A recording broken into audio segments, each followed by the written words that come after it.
hay que debatir más, porque es enseñanza. Por ejemplo, una lección importantísima, ojalá y consigas dos videos, uno de Krause, antes de la elección del 2018,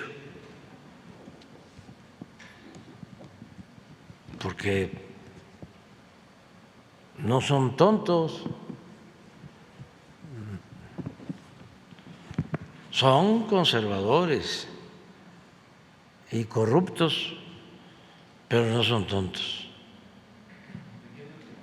Es un video en donde dice: divide tu voto,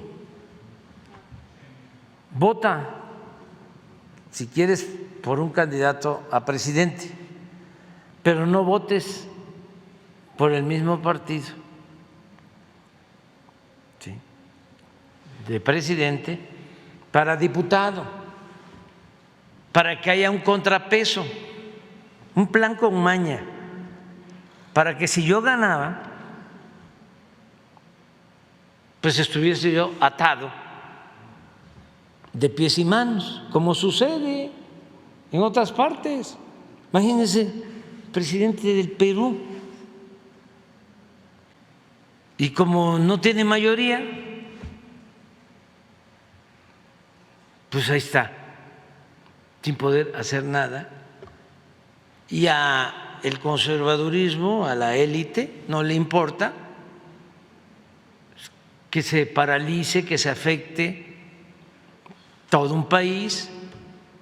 Pero esto es Krause. Y Aguilar Camín, búsquenlo también.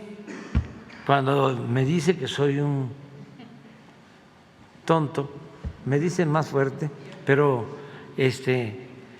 no vayan a poner el pi, no lo dejan. Pon los dos, porque lo que están planteando es lo mismo, es el Congreso. Entonces, ¿yo qué? Aprovecho para decirle a la gente que a lo mejor ya después no voy a poder hablar de estas cosas cuando ya vengan las campañas. No solo votes por el presidente o por la presidenta. Si quieres que haya una transformación o se mantenga la transformación, apóyale también votando por los candidatos al Congreso, porque si no lo van a ningunear. En el caso de nosotros ganamos la mayoría y se lo agradezco mucho a la gente, pero para llevar a cabo las reformas constitucionales se requieren 2/3 partes, no mayoría simple. Entonces, hacia adelante tiene que ser una avalancha de votos, independientemente del partido, del candidato. Hay que votar por la transformación, por el proyecto de nación.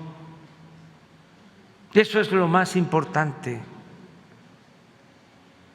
¿Tienes ahí ya las dos? A ver, es que es muy bueno, supuestamente muy equilibrado y demócrata, ¿no?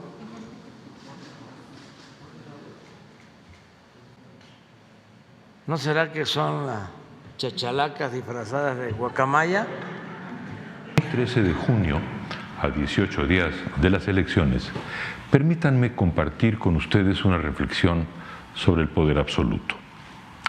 El poder absoluto en manos de una persona ha dejado una estela de destrucción a lo largo de la historia. Los ejemplos abundan. En el siglo XX, en Europa y Asia, el poder absoluto recayó en manos de líderes de derecha e izquierda, fascistas o comunistas, que destruyeron a sus países y provocaron la muerte de decenas de millones de personas. En el siglo XX, en América Latina, el poder absoluto en manos de líderes de derecha e izquierda, militares genocidas o dictadores revolucionarios, sofocó las libertades y provocó hambre, desolación y muerte. En el siglo XX, en México, el poder absoluto de los presidentes, todos del partido oficial, tenía al menos el límite de la no reelección. Y sin embargo, el poder absoluto hizo mucho daño. Basta recordar la matanza de Tlatelolco ordenada por Díaz Ordaz, la represión del diario Excelsior ordenada por Luis Echeverría, la quiebra del país causada por la administración de López Portillo y la corrupción impune en tiempos de Salinas.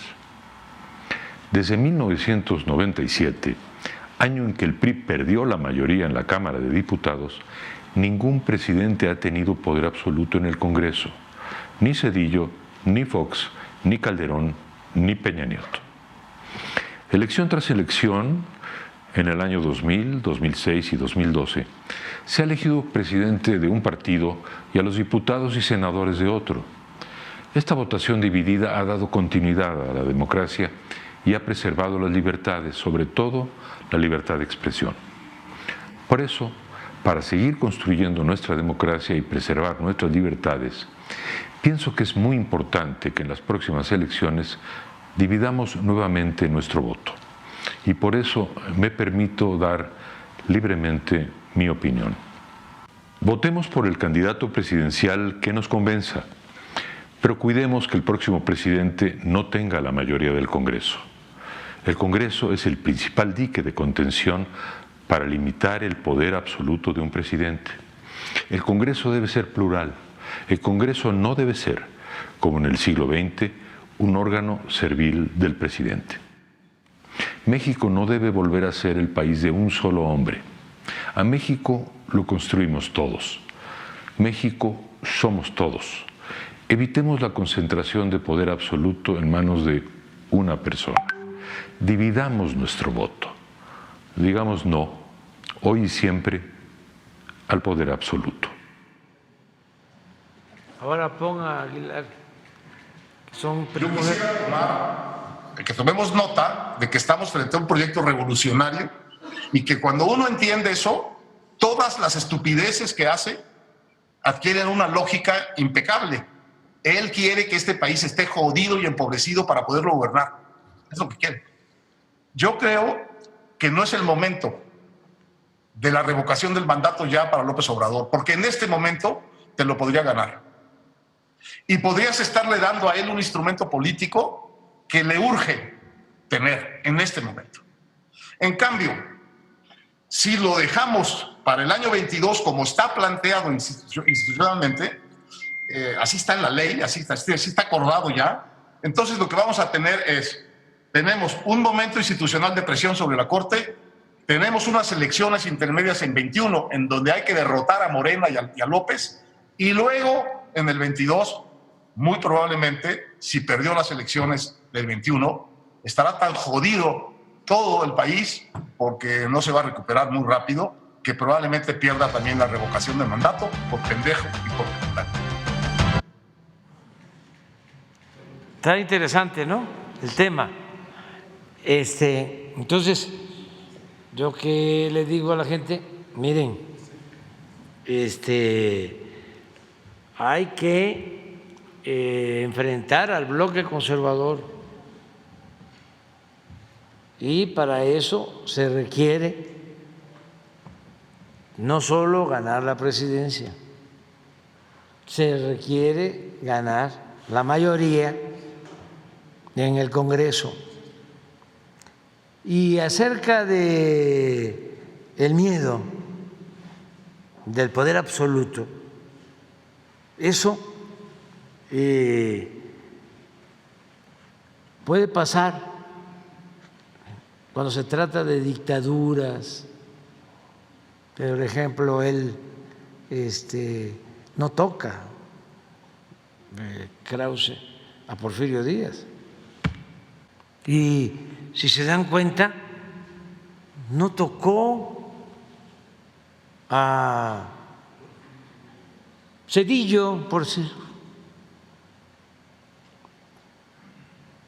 que fue el que nada más convirtió la deuda privada de unos cuantos en deuda pública con el FOBAPROA, entre otras cosas. Entonces, sí es muy importante tomar en cuenta eso. Más un pueblo consciente, politizado, no acepta una dictadura, a nadie con poder absoluto, a nadie. Pero esto no es el temor al poder absoluto, no. Es que lo que querían era que yo llegara aquí y estuviera de florero, que no pudiese hacer nada. Entonces, la enseñanza mayor de todo esto es: vas a votar, recuerda que se vota por tres cosas: el candidato, el partido y el proyecto.